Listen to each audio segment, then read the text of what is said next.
एउटा धरारामाथि 7 मिटर उचाइ भएको एउटा झन्डा खडा गरिएको छ। जमिनको कुनै एक बिन्दुमा धरहरा र झन्डाले क्रमशः 45 डिग्री र 15 डिग्रीका कोणहरू बनाउँदछन् भने धरहराको उचाइ पत्ता लगाउनुहोस् भनेको छ। यसमा है एउटा धरहरामाथि चाहिँ 7 मिटर उचाइ भएको एउटा झन्डा राखिएको छ। झन्डाले र धरहराले जमिनको कुनै एउटा पोइन्टमा 45 डिग्री र 15 डिग्रीको एङ्गलहरू बनाउँछ भने उक्त धरहराको उचाइ कति हो निकाल्नुहोस् भनेको छ। A flag staff of height 7 metre stands on the top of a tower. एउटा फ्ल्याग स्ट्याफलाई चाहिँ एउटा टावरको टपमा खडा गरिएको छ। The angle subtended by the tower and the flag staff to a point on the ground are 45 degree and 15 degree respectively. Find the height of the tower भनेको छ यसमा है। यसमा अहिले एङ्गल अफ इलिभेसनको कुरा पनि छैन, एङ्गल अफ डिफ्लेक्सनको कुरा पनि छैन। जस्ट यसमा के भनेको छ भन्दाखेरि एङ्गल सबटेन्ड गरेको छ भनेको छ है। यसमा यो अलि नयाँ कन्सेप्टको क्वेसन छ, अरू आजसम्म गरेको भन्दा। ल अब यसलाई हामी गर्छौँ है।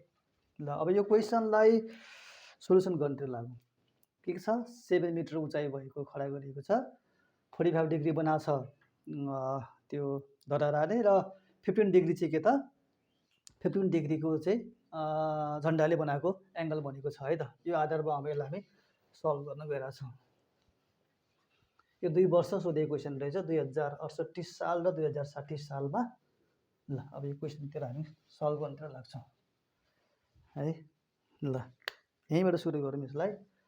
सपोज हामीसँग एउटा यो धरहरा छ, धरहरा भयो, यो चाहिँ हाम्रो जमिन छ है। यो हाम्रो एबी भनेको धरहरा भयो। अब सपोज यहाँदेखि यहाँसम्म धरहरा भयो। एबी चाहिँ हाम्रो धरहरा भयो, यहाँदेखि यहाँसम्म चाहिँ हाम्रो झन्डा भयो। ल यो नेपालको झन्डा जस्तै यो चाहिँ हाम्रो के भयो, झन्डा भयो। यहाँदेखि यहाँसम्म चाहिँ झन्डा छ। अब यसले के भन्छ, जमिनको कुनै एउटा पोइन्टमा है, यो हाम्रो नेपाली झन्डा भयो। झन्डा यहाँदेखि यहाँसम्म छ, जुन कति छ, यसको हाइट यहाँदेखि यहाँसम्मको जुन हाइट छ यो चाहिँ 7 मिटर गिभन छ। म कलम चेन्ज गर्छु, कलम अलिक रातो भयो। अब यसमा के भन्छ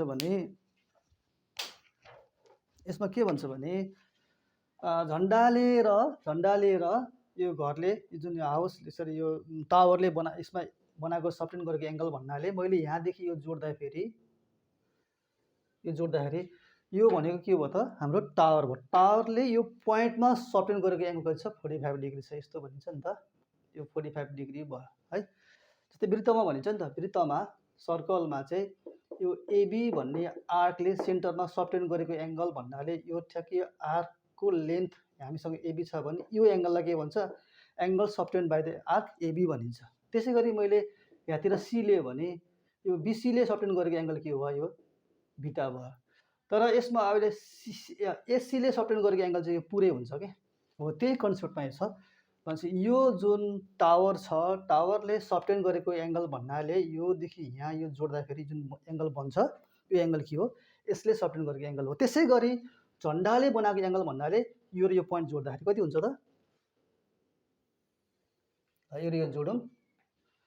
अब यो झन्डाको के भयो, हामीसँग यो झन्डाको हाइट छ, यसले सबटेन्ड गरेको एङ्गल चाहिँ यो हो। यो कति डिग्री छ, यहाँनिर हामीसँग 15 डिग्री भनेको छ भनेदेखि हामीलाई यो हाइट कति भनेको छ, यो जुन के छ जुन टावरको हाइट कति भनेर सोधेको छ। अब ए भयो, बी भयो, यसलाई सी भनौँ, यसलाई चाहिँ डी भनेर भनिदिउँ न त है त।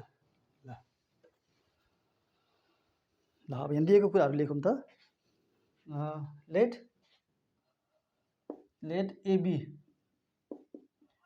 AB be the height of tower, height of the tower। स्तम्भको उचाइ एबी छ, जुन हामीले निकाल्नु पर्ने छ, to be found by us. Let AD भनेको चाहिँ be the height of the flag staff यो फ्ल्याग स्ट्यापको हाइट के छ एडी छ जुन एडी को हामीलाई कति दिएको छ एडी भनेको 7 मिटर दिइरहेछ एडी भनेको छ 7 मिटर दिएको छ let C be the point on the ground ground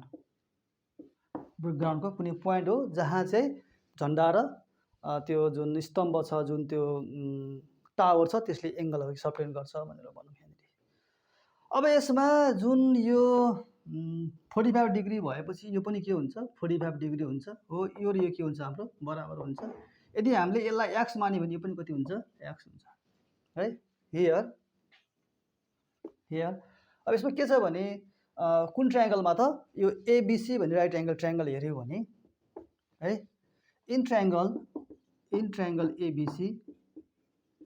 ABC triangle हामीले हेर्यौं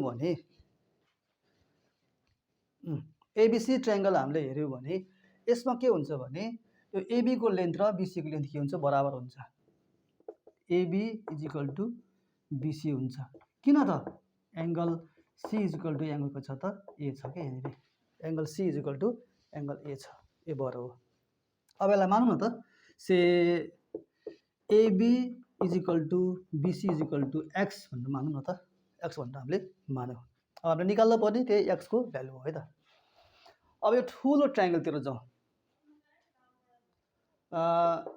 इन ट्रायंगल CBD मा इन ट्रायंगल CBD यो CBD भन्ने ट्रायंगलमा गयौं भने यो ठूलो ट्रायंगलमा हेर्यौं भने अहिले यो पुरा एंगल भनेको कति हुन्छ हाम्रो 60 डिग्री हुन्छ यो 45 छ यो 15 छ 15 र 45 भनेको 60 डिग्री हुन्छ अहिले हामीलाई बेस एंगल यो ट्रायंगलमा BD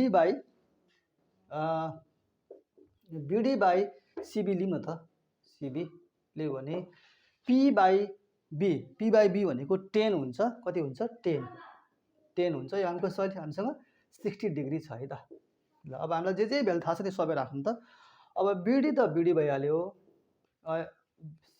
CB पनि लेखौं अहिले हैन अब 1060 भनेको √3 हुन्छ हो अहिले 1060 भनेको √3 हुन्छ BD त BD भइहाल्यो BD = CB √3 भयो के अब के भ्यालु थाहा छ सब राखौं न त है अब हामीलाई BD भनेको त BD अथवा DB भनेको त कति हुन्छ 7 + x हुन्छ यो भनेको 7 + के हुन्छ x हुन्छ अब CB भनेको हामीसँग कति छ x छ C भनेको x √3 भयो अब यसबाट हामीले x को भ्यालु निकाल्न सक्यो भने त हाम्रो काम तमाम भइहालेछ हो अब यसमा के गर्न सकिन्छ भने 7 = यो उतापटि गयो x √3 - x 7 यसमा x कमन आउँछ √3 - 1 हुन्छ अनि x भनेको 7 बाइ √3 - 1 अर्थात 7 बाइ यो भनेको 1.732 हुन्छ 1.732 मा 1 घट्यो भने 0.732 हुन्छ यसलाई हामीले अब क्याल्कुलेटरबाट हिसाब गर्न सक्छौं त्यो गर्दाखेरि कति आउँछ त अब यसको जुन भ्यालु आउँछ 7 बाइ 0.732 गर्दाखेरि हामीसँग आउँछ 9.56 आउँछ 9.56 मिटर आउँछ जुन यो x भनेको यो के हो त हाम्रो हाइट अफ के त टावर हो हाइट अफ टावर कति आयो 9.56 नै आयो सो height of tower is equal to 9.56 metre भनेर हामी भन्न सक्छौं है ठीक छ ल यसै गरी अब अर्को क्वेशन तिर जाउँ